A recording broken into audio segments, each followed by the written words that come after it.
আজকে সকালে ঘুম থেকে ওঠার পর হাতে একটু সময় ছিল, তবে বেশিক্ষণ কিন্তু নয়, ওই 5 থেকে 10 মিনিট মতন হাতে একটু সময় ছিল, তাই এসেছিলাম আমাদের বাড়ির এই উঠোনটাতে, যেখানে রয়েছে প্রচুর গাছ। আর এই উঠোনটা আমার সবথেকে একটা প্রিয় জায়গা। তবে ওই যে প্রথমেই বললাম বেশিক্ষণ সময় ছিল না, গাছ থেকে তো ফুল তুলতে হবে, তাই জন্য কিন্তু তাড়াতাড়ি করে গাছ থেকে আগে ফুলগুলো তুলে নিলাম।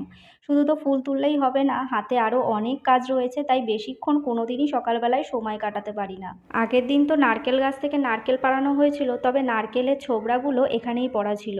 সেগুলোকেই সকালবেলা একটা প্লাস্টিকে তুলে রেখে দিলাম, তাহলে আমাদের ধুনোর কাজে দিতে পারবো। শুধু শুধু ফেলে দিয়ে তো লাভ নেই, কারণ নারকেলের ছোবড়া কিন্তু অনেক কাজে লাগে। আর ধুনো দিলে বাড়িতে এত সুন্দর গন্ধ হয়, যার জন্য কিন্তু আমি ভরে গুছিয়ে রেখে দিলাম। আগের দিন পাশের বাড়ি থেকে দিয়েছিল অনেকটা পরিমাণে কুমড়োর শাক, আর কুমড়োর শাকটা না আমি আগের দিনই রাত্রিবেলা কেটে রেখে দিয়েছিলাম।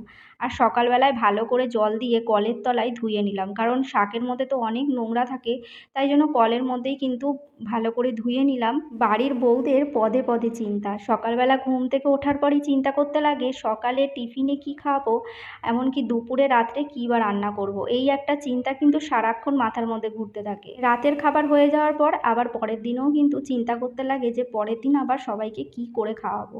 এই চিন্তা কিন্তু একটা বাড়ির বউদের উপরই থাকে। আজকে সকালে রান্নাবান্না সমস্তটাই শাশুড়ি মাই করেছিল, তার জন্য আমার আজকে আর রান্না করতে হয়নি। আমি শুধু সকালবেলা টিফিন বানিয়েছিলাম রুটি, আর রুটির সাথে করেছিলাম একটু বেগুন ভাজা। আজকে যেহেতু আর রান্না করতে হবে না, শাশুড়িমাই যেহেতু করে রেখেছে, তাই জন্য একেবারে গ্যাস ট্যাস মুছে রান্নাঘর পরিষ্কার করে বাসন কোসন মেজে রেখেছি। এখন আমি আম কেটে নিচ্ছি। দুটো আম আগে থেকেই জলের মধ্যে ভিজিয়ে রেখেছিলাম, তাতে করে না খুব মিষ্টি হয় জলের মধ্যে ভিজিয়ে রাখলে। তো সবাইকেও দিয়ে দিলাম, আর আমিও এখানে খেয়ে নিই। তো আজকের ভিডিওটা আমি এখানেই শেষ করছি।